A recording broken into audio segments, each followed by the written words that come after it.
question, evaluate the effectiveness of foreign aid on contributing to economic development. First, what is foreign aid? Foreign aid can be defined as the financial, technical, and in-kind assistance to other countries. However, in some cases, it exists a criticism of foreign aid. One of them is that aid is inefficient. In some cases, the aid is given to some organizations.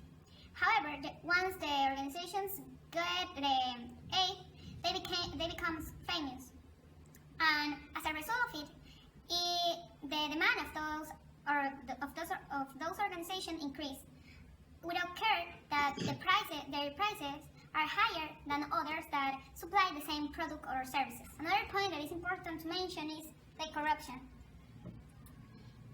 In some cases, the aid is given to the government, and there are some leaders that are corrupt.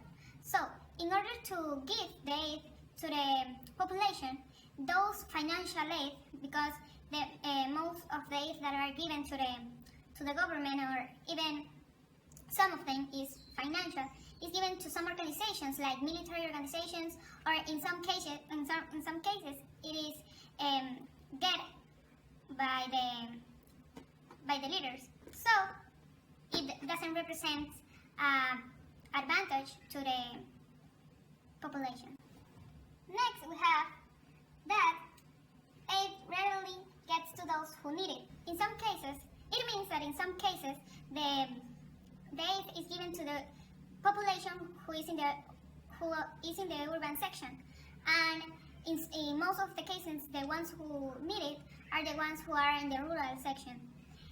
Another point, or the next 2 points, is that aid fosters the dependency, and it is related with the aid displays local investment and markets. And it means that the countries who needed the aid in order to develop their economies depend on those aid in order to achieve their objective.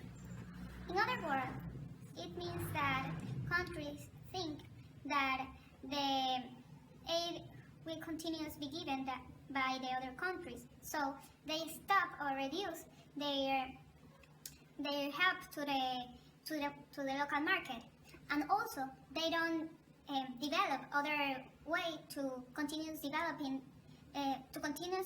their economy. Okay. However, it also exists some arguments. One of them is that it helped to solve some complex problems, and it happens because through some policies that the government could apply, it influenced on one of the index that let us know about the country, and it is GDP. However, aid could influence over others index like the index, education, and so on. Another argument is that aid address areas where growth alone will not. It means that the aid which is given to the country help to a population, and it happens because, as I mentioned, the foreign aid not always is a financial one. It could be technological or even in kind. So it's difficult to give them another use, other ones to help people or help the population of the country. And success not celebrate because the need is still great is the last argument. And it means that the country receive aid doesn't mean that all the problems are solved. However, the objective of economic development are being achieved in a slow way, given to the donors an incentive to keep helping to the country. In conclusion, the effectiveness of the foreign aid depends on the use that the country gives to the same. To it. It means that, for example, if the country reduces the corruption inside the use of the aid, they could help to a bigger part of the population, Another example could be that if the country is aware of the people who really need the help, they could give them the priority in order to increase the economic development. Or if the country have like the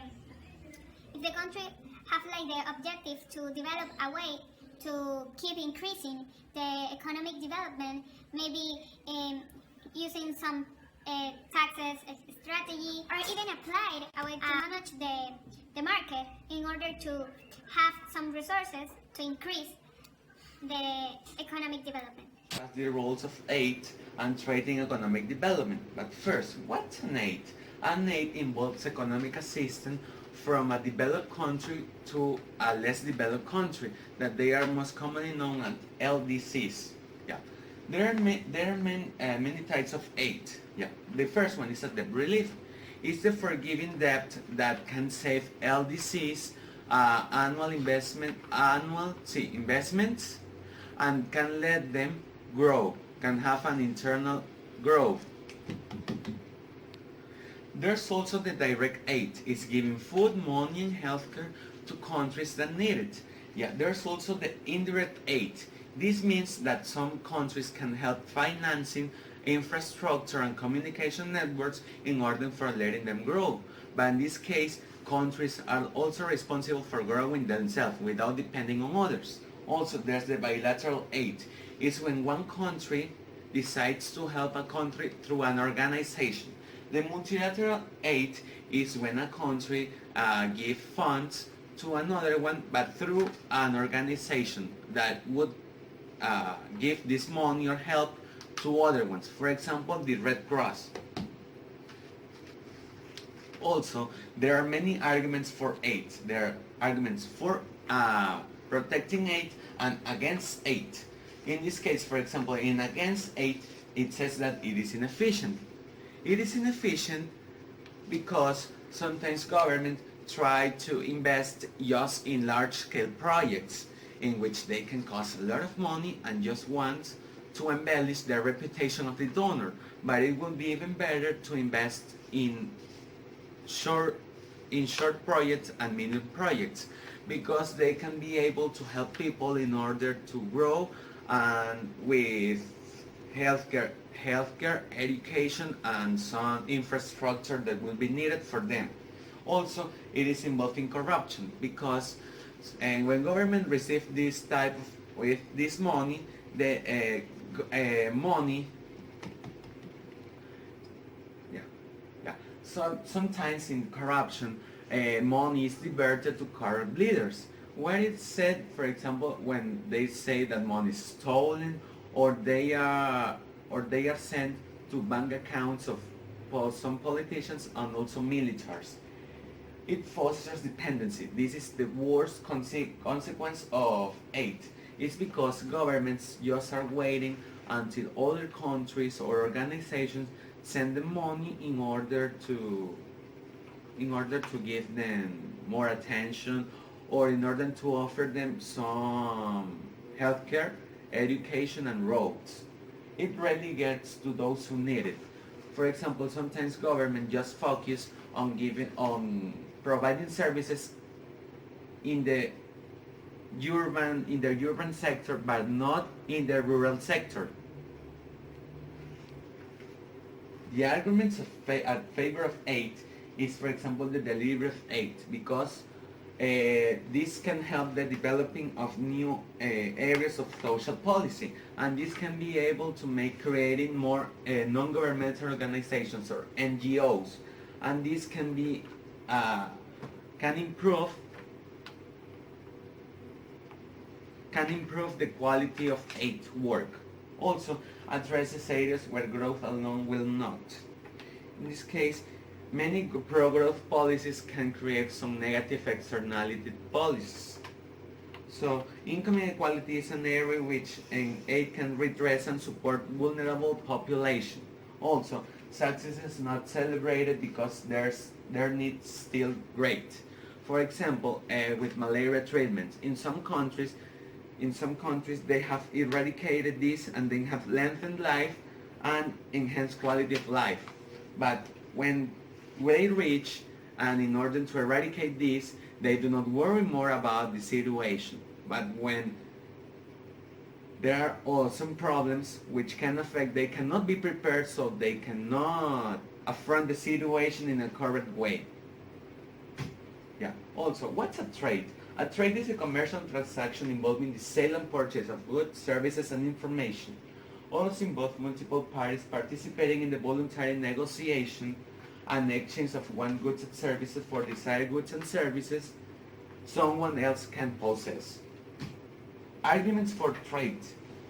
In positive one can lead self-sufficiency and income growth. It's because when countries receive and trade, when they receive, they can be able to use their own products for exporting them, so they can receive money that can be able to be reinvested in other sectors, such as education, healthcare, and also for making more other sustainable products in which they can export.